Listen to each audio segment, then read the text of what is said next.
Hello everyone, आज हम class 10th ICSE का साउंड चैप्टर स्टार्ट करने वाले हैं। चैप्टर स्टार्ट करने से पहले मैं आपको बता दूं so this is one of the most important chapters from the ICSE point of view.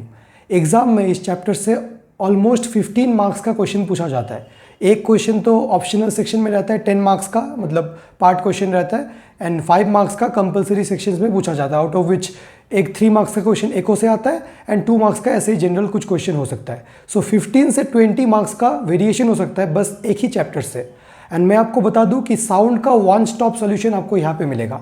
मतलब आपने बस अगर इन लेक्चर्स को अच्छे से देख लिया तो ऐसा कोई क्वेश्चन नहीं होगा आईसीएसई में जो आपसे नहीं बन रहे हो।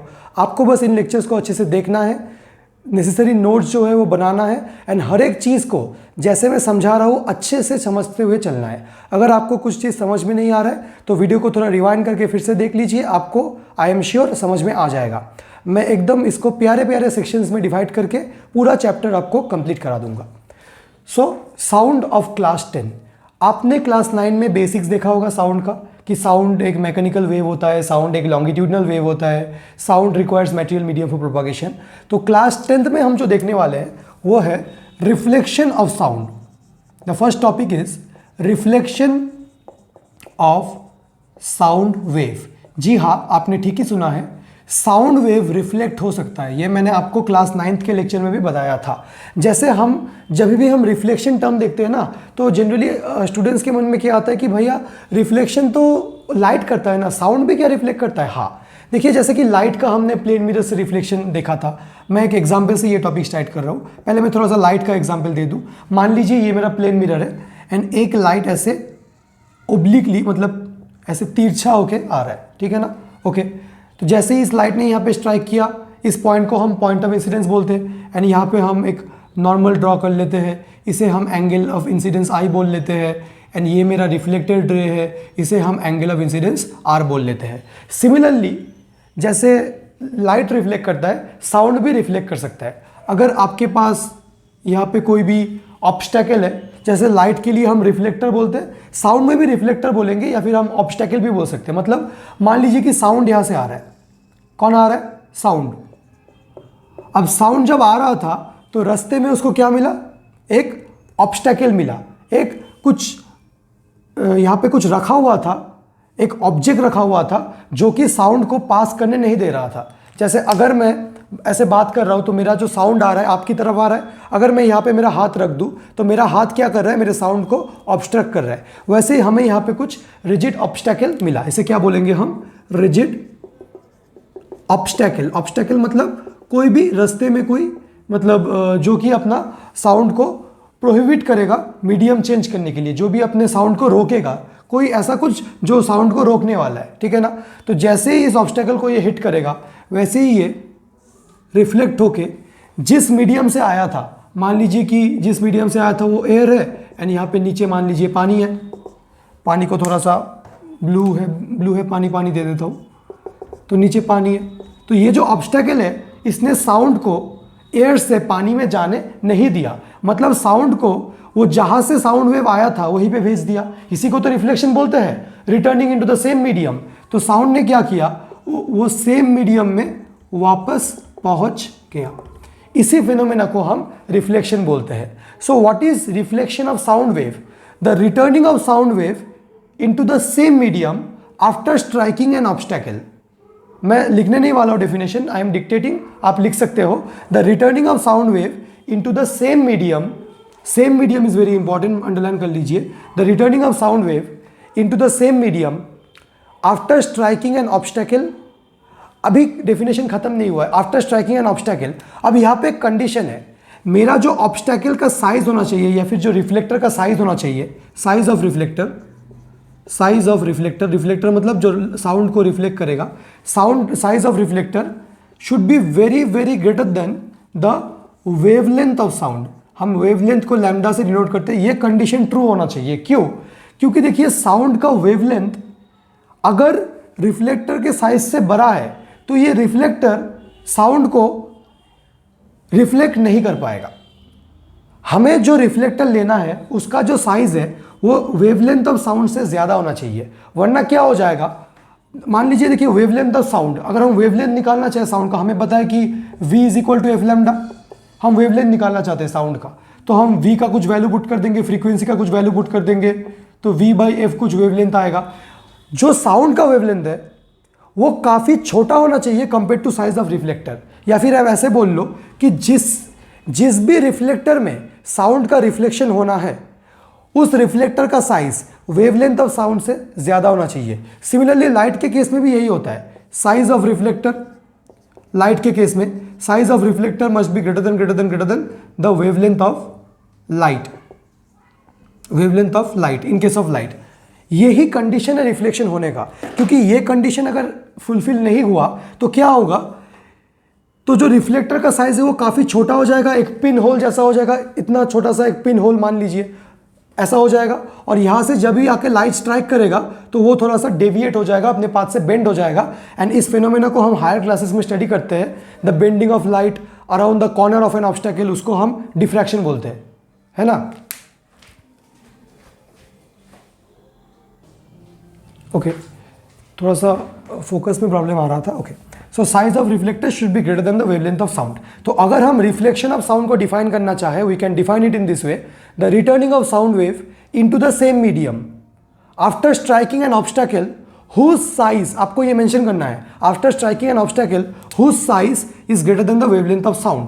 एंड अगर ये कंडीशन सेटिस्फाई नहीं हुआ, मतलब अगर size of the reflector wavelength of sound से ज़्यादा नहीं हुआ तो रिफ्लेक्शन नहीं हो पाएगा। ये भी आप लिख सकते हो, तो रिफ्लेक्शन नहीं हो पाएगा, ठीक है ना। तो हमने रिफ्लेक्शन ऑफ साउंड वेव को डिफाइन कर दिया है। ओके, तो ये था रिफ्लेक्शन ऑफ साउंड वेव। मैं और एक एग्जांपल देता हूँ। जैसे कि आपने देखा होगा कि मान लीजिए आप कहीं ऐसे कुछ एलिवेटेड पोजीशन में खड़े हो, ओके, एंड आपके सामने यहाँ पे एक माउंटेन है। क्या है? एक माउंटेन। तो आपने देखा होगा ऐसे कुछ स्लाइड्स वगैरह या स्टोरीज में दिखाया जाता है कि ये जो आदमी है ये यहाँ से थोड़ा सा बात कर रहा है तो इसका साउंड वेव माउंटेन में जाके हिट करता है। तो देखिए ये तो जैसे कि नॉर्मल इंसिडेंस हो गया, मतलब एंगल ऑफ इंसिडेंस 0 डिग्री, तो मेरा जो रिफ्लेक्टेड साउंड वेव है वो भी अलॉन्ग द सेम लाइन आ जाएगा। एंड यही जो रिफ्लेक्टेड साउंड है, यही जो रिफ्लेक्टेड साउंड है, मतलब साउंड वेव ऐसे गया, मान लो कि ये आदमी था यहाँ पे खड़ा था एंड ये मेरा हिल था, है ना। तो साउंड वेव ऐसे गया, ये तो ओरिजिनल साउंड वेव था एंड माउंटेन से रिफ्लेक्ट होके अलॉन्ग द सेम लाइन ही आ गया। तो मैं इसको थोड़ा सा अलग दिखाने के लिए ऊपर से दिखा रहा हूँ, बट ये अलॉन्ग द सेम लाइन ही रिटर्न आ जाएगा। आपको पता है लाइट के केस में भी ऐसा ही होता था। अगर ये लाइट का रिफ्लेक्टर है, अगर ऐसे नॉर्मल इंसिडेंस हो रहा है तो एंगल आई 0 डिग्री हो रहा है, एंगल आर भी 0 डिग्री होगा, so it will return back along the same line. तो मैं थोड़ा सा अलग दिखाने के लिए इसको सेपरेटली ऐसे दिखा रहा हूँ। मान लीजिए ये आ गया, यही जो साउंड है ना, देखिए ये तो मेरा ओरिजिनल साउंड था, जो आदमी ने बात किया, अपने मुंह से बात किया, तो वो साउंड चला गया माउंटेन में स्ट्राइक होने, सामने प्रोपागेट कर गया साउंड। तो ये मेरा ओरिजिनल साउंड था। ये क्या था? मेरा ओरिजिनल साउंड, मतलब जो मेरे वोकल कॉर्ड से प्रोड्यूस हुआ होगा। अब सामने जो मेरा रिफ्लेक्टर है, कौन है यहाँ पे? माउंटेन। उससे रिफ्लेक्ट होकर एक साउंड वापस भी आया होगा मेरे कानों तक, है ना। जब मैं कोई भी माउंटेन के सामने ऐसे बात करूंगा तो हमें क्या होगा? एक साउंड, दो साउंड सुनाई देता है। एक तो अपना ओरिजिनल साउंड, जो ऐसे ही मैंने बात किया, मेरा ओरिजिनल साउंड तो सुनाई देगा, और एक रिफ्लेक्टेड साउंड। यही जो रिफ्लेक्टेड साउंड है, यही जो रिफ्लेक्टेड साउंड है, इस रिफ्लेक्टेड साउंड को हम एको बोलते हैं।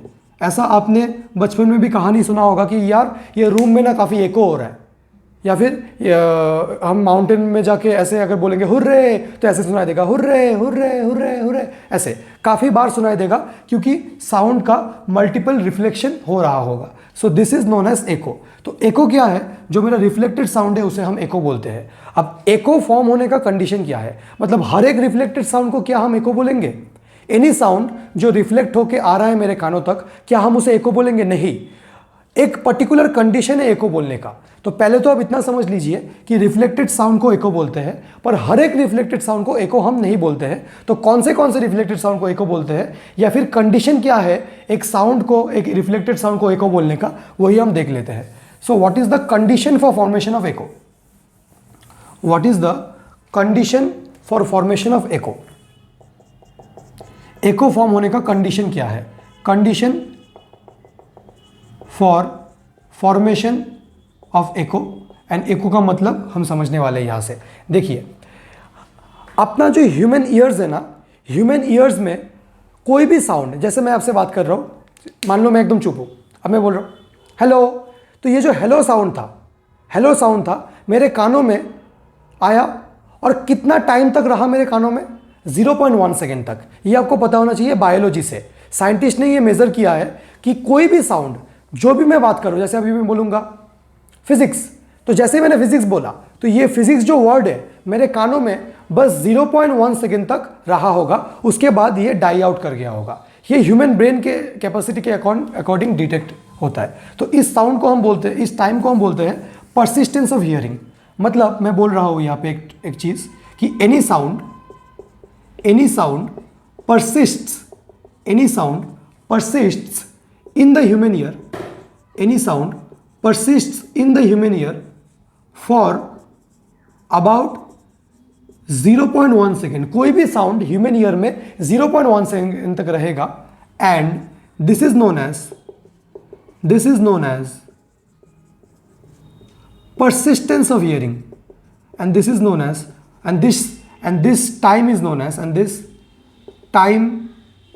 known as persistence of hearing। मतलब कब तक या फिर कितने टाइम तक एक साउंड मेरे कानों में परसिस्ट करेगा, एक साउंड मेरे कानों में रहेगा। कोई भी मैंने कुछ बोल दिया, वो साउंड मेरे कानों तक कितने टाइम तक रहेगा, कानों पे कितने टाइम तक रहेगा, that is the persistence of hearing. अब एको क्या हो रहा है? एको, एक साउंड को एको हम तभी बोलेंगे कि जो रिफ्लेक्टेड साउंड है अगर वो एटलीस्ट 0.1 सेकेंड बाद आ रहा है, वरना हम क्या होगा कि जो ओरिजिनल साउंड है रिफ्लेक्टेड साउंड मिक्सअप हो जाएगा। मैं आपको एग्जांपल देके बता रहा हूं। देखिए, जैसे यहां पे कोई खड़ा है, ठीक है ना, अब इसने क्या बोल दिया? हेलो बोला इसने क्या बोला? हेलो। अच्छा, अब इसके सामने एक माउंटेन था, तो ये एक आदमी खड़ा है जिसने क्या बोला? हेलो बोला। तो ये जो हेलो है, जो मेरा ओरिजिनल साउंड है, ये क्या होगा? एक इसके कानों में इसको सुनाई देगा डायरेक्ट। मतलब मैं अगर खड़ा हूं, जैसे मैंने हेलो बोला, तो एक साउंड तो मैं कितने साउंड सुन पाऊंगा? अगर मैं किसी माउंटेन के सामने खड़ा हूं, मतलब मेरे में एंड माउंटेन में कोई सफिशिएंट डिस्टेंस है, और मैं सामने चिल्ला के ऐसे बोल रहा हूं हेलो। जैसे मैंने हेलो बोला तो एक साउंड तो मेरा डायरेक्ट साउंड है, जो हेलो मेरे मुंह से निकला वही मुझे सुनाई दे रहा है, और एक साउंड क्या है? जो यहां से रिफ्लेक्ट होके आएगा। तो इस आदमी ने जैसे ही हेलो बोला, इसको कितने साउंड सुनाई दिए? 2 sound. He will hear two sounds. भैया कैसे 2 साउंड्स? जैसे ही एक आदमी ने हेलो बोला तो ही विल हियर 2 साउंड्स। एक तो मेरा डायरेक्ट साउंड है, डायरेक्ट मतलब जो ओरिजिनल साउंड है, जो मेरे मुंह से निकला वही मेरे कानों तक पहुंचा। जैसे मैंने बोला हेलो, तो यही मेरे कानों तक पहुंचा।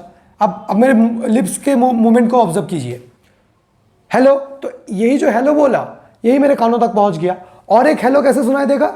वो रिफ्लेक्ट होके आएगा। अब यहां पे मोर देन 1 साउंड भी हो सकता है, मतलब minimum 2 sound. He will here minimum 2 sounds. अगर मल्टीपल रिफ्लेक्शन हो रहा है तो और साउंड्स भी आ सकते हैं। मिनिमम तो 2 साउंड होगा, एक डायरेक्ट साउंड एंड और एक मान लीजिए रिफ्लेक्टेड साउंड। अच्छा, अब एक बात बताइए, अगर direct sound and reflected sound मेरे कानों तक एक ही टाइम में पहुंचा, मतलब मुझे पता है कि मेरा जो डायरेक्ट साउंड है, ओरिजिनल साउंड है, वो मेरे कानों तक कितने टाइम के लिए स्टे करेगा? 0.1 सेकेंड। अब सोचिए कि रिफ्लेक्ट होके जो साउंड आ रहा है वो 0.1 सेकेंड के पहले ही आ गया। मतलब मैंने हेलो बोला, हेलो, ये हेलो अभी 0.1 सेकेंड हुआ ही नहीं है, अब तक ये ओरिजिनल साउंड मेरे कानों में है, एंड वो भी रिफ्लेक्ट होके वापस आ गया। तो if the reflected sound returns before 0.1 second, it will mix up with the original sound, and आप एज ए ह्यूमन बीइंग, आपका ब्रेन ये डिस्टिंग्विश नहीं कर पाएगा कि कौन सा ओरिजिनल साउंड है, कौन सा रिफ्लेक्टेड साउंड है। तो आपको एक ही साउंड सुनाई देगा, तो तब हम एको नहीं बोलेंगे उसे, तब तो एक ही साउंड सुनाई दे रहा है ना। तो कंडीशन क्या है कि ये जो रिफ्लेक्टेड साउंड है इसको एटलीस्ट 0.1 सेकेंड के बाद आना चाहिए, क्योंकि मेरे कानों में तो 0.1 सेकेंड तक ओरिजिनल साउंड ही है। अगर जब तक मेरे कानों में ओरिजिनल साउंड परसिस्ट कर रहा है, उसके पहले ही न्यू साउंड आ गया, तो मेरा ब्रेन तो डिस्टिंग्विश नहीं कर पाएगा कि ओरिजिनल कौन सा था एंड रिफ्लेक्टेड कौन सा था। उसको लगेगा कि मैंने तो एक ही साउंड सुना। तो अगर आपको मिनिमम 2 साउंड सुनना है, मतलब रिफ्लेक्टेड साउंड सुनना है, तो ओरिजिनल साउंड कानों में जाने के एटलीस्ट 0.1 सेकेंड बाद रिफ्लेक्टेड साउंड आना चाहिए। मैंने जो अभी बोला वो मैं लिख रहा हूँ वर्ड्स में, एंड आपको इसको समझना है। मैंने काफ़ी एग्जांपल्स देके आपको समझा है। तो दो साउंड सुनाई देगा, एक डायरेक्ट साउंड एंड एक रिफ्लेक्टेड साउंड, इतना आप पहले समझ लीजिए। एंड परसिस्टेंस ऑफ हियरिंग मतलब कोई भी साउंड मेरे कानों में एटलीस्ट 0.1 सेकेंड तक परसिस्ट करेगा, एंड इसे ही हम परसिस्टेंस ऑफ हियरिंग बोलते हैं। ठीक है ना? ओके, अब मैं क्या करने वाला हूँ, अब मैं यही जो कंडीशन ऑफ फॉर्मेशन ऑफ एको है इसको लिखने वाला हूँ। कंडीशन फॉर फॉर्मेशन ऑफ एको।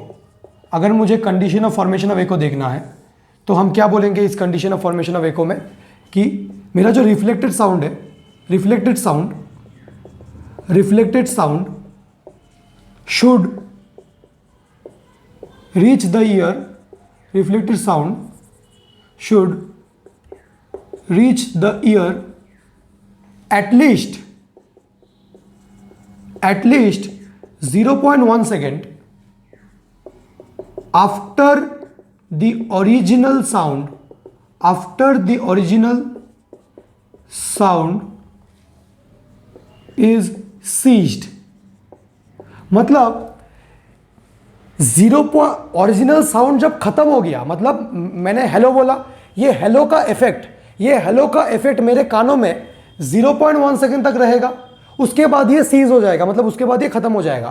तो जैसे ही मान लीजिए ये मेरा ओरिजिनल साउंड है, ओरिजिनल, अब ये मेरे कानों में कितने टाइम तक रहेगा?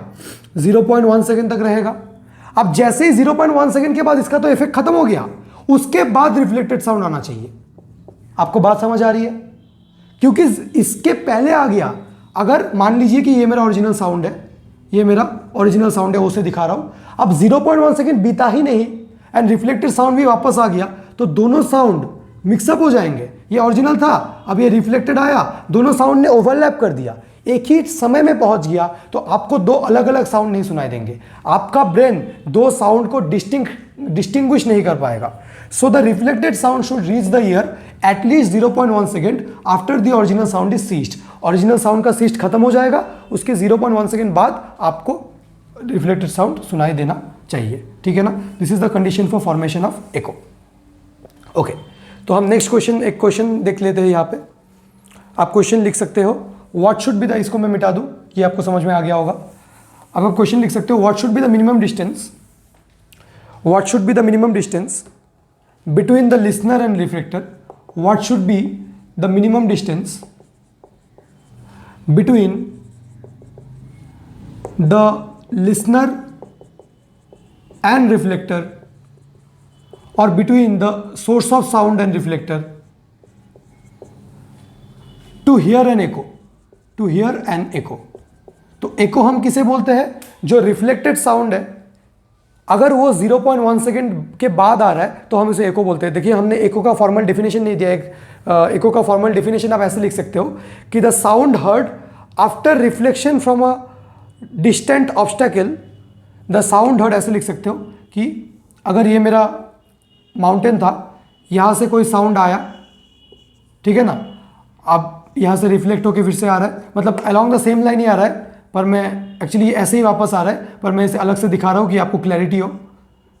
तो ये जो रिफ्लेक्टेड साउंड है, इसे हम एको तभी बोलेंगे कि ये एटलीस्ट अगर 0.1 सेकेंड के बाद आए, आफ्टर 0.1 सेकेंड। सो आप बोल सकते हो कि echo is the sound heard on reflection from a obstacle, echo is the sound heard on reflection, echo is the sound heard on reflection from an obstacle after 0.1 second of, echo is the sound heard on reflection from an obstacle after 0.1 second of the original sound. मतलब original sound के 0.1 second बाद अगर कोई reflected sound आ रहा है तभी हम उसे एको बोलेंगे। तो कोई भी रिफ्लेक्टेड साउंड को एको नहीं बोलेंगे। अगर वो रिफ्लेक्टेड साउंड 0.1 सेकेंड से पहले आ गया तो वो एको नहीं होगा। रिफ्लेक्टेड साउंड को हम एको तभी बोलेंगे कि एटलीस्ट अगर वो 0.1 सेकेंड के बाद आ रहा है। तो ये एको का डेफिनेशन मिस हो गया था, तो ये भी लिख लीजिए। एंड अभी हम देखते हैं what should be the minimum distance between the listener और source. Listener and source same बात है। And reflected sound to hear an echo, तो मिनिमम डिस्टेंस कितना होना चाहिए? मतलब अगर ये मेरा माउंटेन है एंड यहाँ पे कोई आदमी है जो लिसनर है, मतलब वो उसको इसके कानों तक साउंड आना चाहिए, यही सोर्स है, यही साउंड प्रोड्यूस करेगा। तो इन दोनों के बीच में मिनिमम डिस्टेंस कितना होना चाहिए, यही हमें निकालना है। तो काफ़ी इजी है। देखिए ये सोर्स साउंड प्रोड्यूस करेगा, तो साउंड ऐसे गया, फिर साउंड वापस आ गया। अच्छा, तो टोटल साउंड वेव ने कितना डिस्टेंस ट्रेवल किया? देखिए साउंड वेव को जाने में डी डिस्टेंस ट्रेवल करना पड़ा एंड आने में डी डिस्टेंस ट्रेवल करना पड़ा। So total distance travelled by sound, total distance travelled by sound is 2d। ये काफ़ी इंपॉर्टेंट पॉइंट है। अगर आपने बस इतना समझ लिया तो एको से रिलेटेड आपसे जितने भी न्यूमेरिकल्स पूछे जाएंगे आईसीएसई में या फिर कोई और एग्जाम में, आपसे बन जाएंगे। एको में बस यही चीज़ स्टूडेंट्स भूल जाते हैं कि इसको डबल करने, मतलब देखिए साउंड वेव जो है इसने टोटल डिस्टेंस तो 2d ट्रेवल किया, क्योंकि जाने में d, क्योंकि देखिए सोर्स एंड रिफ्लेक्टर, ये क्या है मेरा रिफ्लेक्टर, सोर्स एंड रिफ्लेक्टर के बीच में जो डिस्टेंस है वो d है। अब साउंड को सोर्स से रिफ्लेक्टर तक जाने में d डिस्टेंस ट्रेवल करना पड़ा, रिफ्लेक्टर से सोर्स तक आने में d डिस्टेंस ट्रेवल करना पड़ा। तो total distance travel by the sound is 2d। And ये जो रिफ्लेक्टेड साउंड पहुंचा, उसने ह्यूमन ईयर में कितने टाइम तक परसिस्ट किया? 0.1 सेकेंड।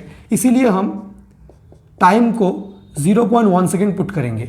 ये भी एक इंपॉर्टेंट पॉइंट है कि एको के क्वेश्चंस में आपको टाइम 0.1 सेकेंड पुट करना है। अगर आपको distance for hearing of echo, मतलब distance between source of sound and reflected to hear an echo निकालना है, तो आपको टाइम को 0.1 सेकेंड पुट करना पड़ेगा, क्योंकि जो एको है वो या फिर जो रिफ्लेक्टेड साउंड है वो ह्यूमन ईयर में 0.1 सेकेंड के लिए परसिस्ट करता है। तो यही मेरा टाइम है। अब मान लीजिए v is the speed of sound, ठीक है ना। तो हम क्या करेंगे, हमें तो डिस्टेंस निकालना है। ये ऊपर में मैं थोड़ा मिटा दे रहा हूं, ओके। तो हम क्या करेंगे, हम यूज करेंगे distance is equal to speed into time. हम साउंड वेव के लिए ये फॉर्मूला यूज कर सकते हैं, क्योंकि साउंड वेव का तो कोई एक्सेलरेशन नहीं है, पूरा यूनिफॉर्म है वेलोसिटी। डिस्टेंस कितना ट्रैवल किया साउंड वेव ने? 2d। ये काफ़ी इंपॉर्टेंट है। सॉरी, साउंड वेव का स्पीड कितना है? v। 1 second, okay.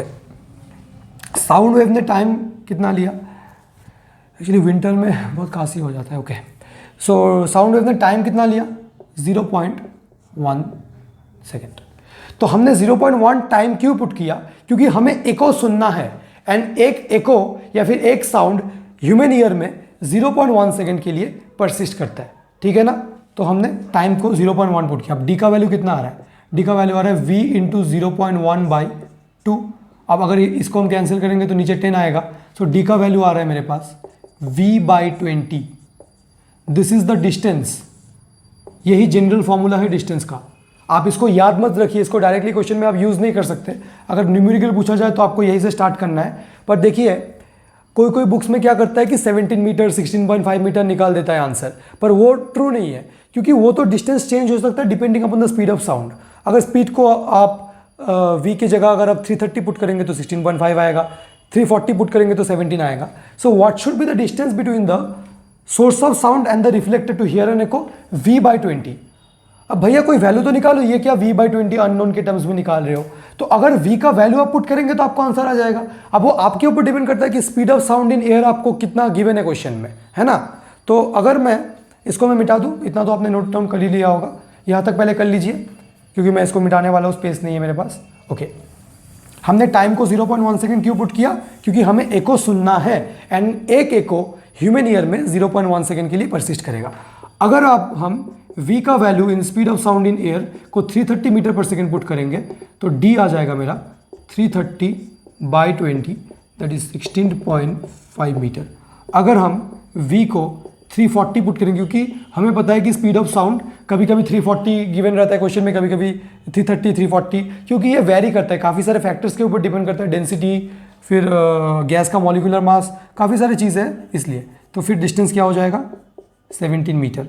तो एक जो मिसकंसेप्शन डेवलप हो जाता है, कभी कभी बुक्स में लिखा रहता है कि distance between source of sound and the reflector 17 metre होना चाहिए एको को सुनने के लिए। अगर आपने ये लिख दिया आईसीएससी में कंडीशन में तो आपको 0 मिलने वाला है। क्यों 0 मिलने वाला है? क्योंकि ये कोई कंडीशन नहीं है, क्योंकि यहाँ पे तो हमने V को 340 पुट किया है। अगर आपको बोला जाए कि what is the condition for formation of echo, आप ये नहीं बोल सकते कि source of sound and reflector के बीच में 17 मीटर डिस्टेंस होना चाहिए, क्योंकि वो तो तब है जब V का वैल्यू 340 है। आपसे किसने बोला कि 340 है? हम तो वाटर में भी मेजर कर सकते हैं। तो एको का कंडीशन बस इतना ही है कि रिफ्लेक्टेड साउंड को एटलीस्ट 0.1 सेकेंड तक वेट करना पड़ेगा। पहले भैया ओरिजिनल साउंड मेरे कानों तक आएगा, ओरिजिनल साउंड मेरे कानों में परसिस्ट करेगा, उसका इफेक्ट खत्म हो जाएगा, मतलब ओरिजिनल साउंड स्टार्ट से लेके एंड हो जाएगा। उसके बाद मैं पूरा ओरिजिनल साउंड सुन लूँगा। इस और पूरा ओरिजिनल साउंड को मुझे अपना ब्रेन में प्रोसेस करने के लिए 0.1 सेकेंड टाइम लगेगा। जो रिफ्लेक्टेड साउंड है उसको 0.1 सेकेंड के बाद मेरे कानों तक आना पड़ेगा। मतलब अगर आपको एक एको सुनना है तो आपका रिफ्लेक्टेड साउंड एटलीस्ट 0.1 सेकेंड के बाद आना चाहिए। किसके बाद? ओरिजिनल साउंड के बाद। I should hear the reflected sound at least 0.1 second after the original sound.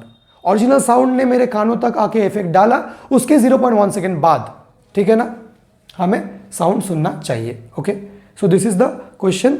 And आप V/20 को में आंसर छोड़ सकते हैं, या फिर आप if V is equal to आप खुद से कुछ मान के ऐसे 17 मीटर या 16.5 depending upon the value given in the question. Okay, now echo का तो हमने फॉर्मेशन का कंडीशन देख लिया। अगर आपसे पूछा जाए कि what are the conditions for hearing an echo, हमने देख लिया कि एको को फॉर्म होने के लिए एटलीस्ट 0.1 सेकेंड के बाद आना पड़ेगा।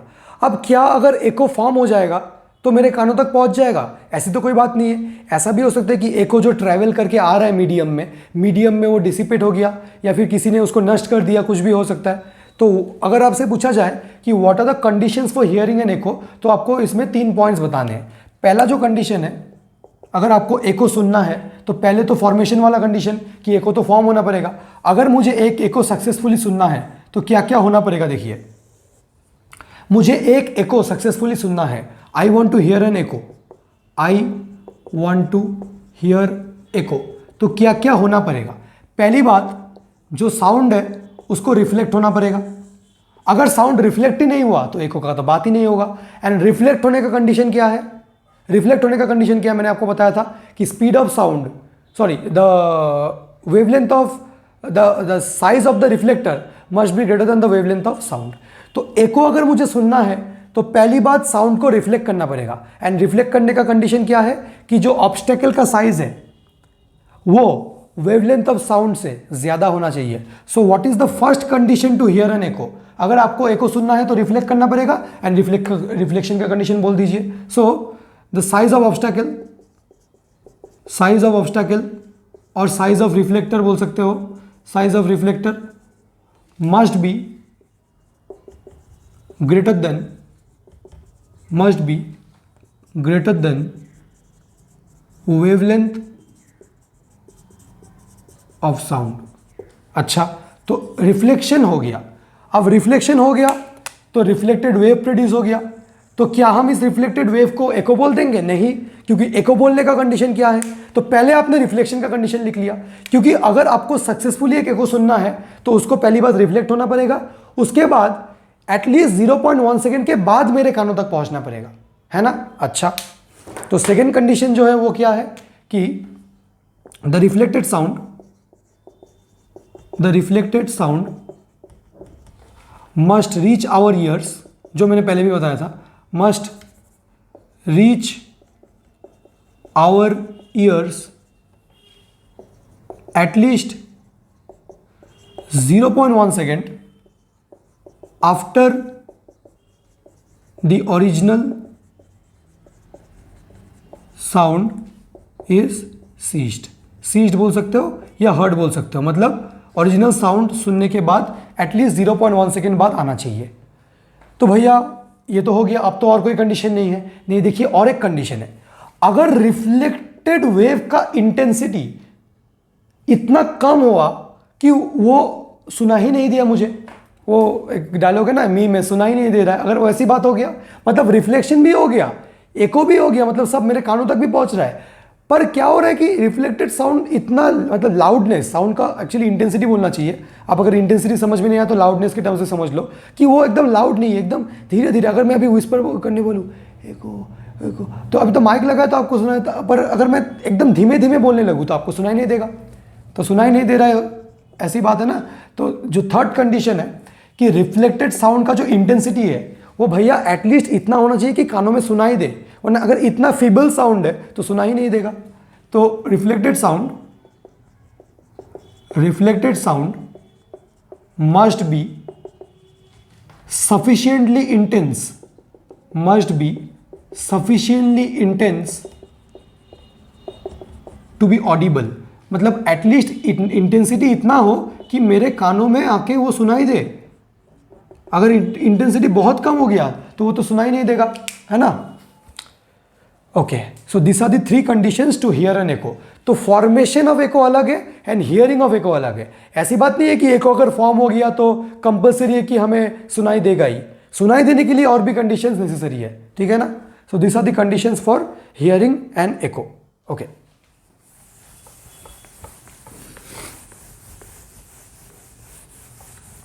अब एक बात है, जो there is one concept which is known as reverberation.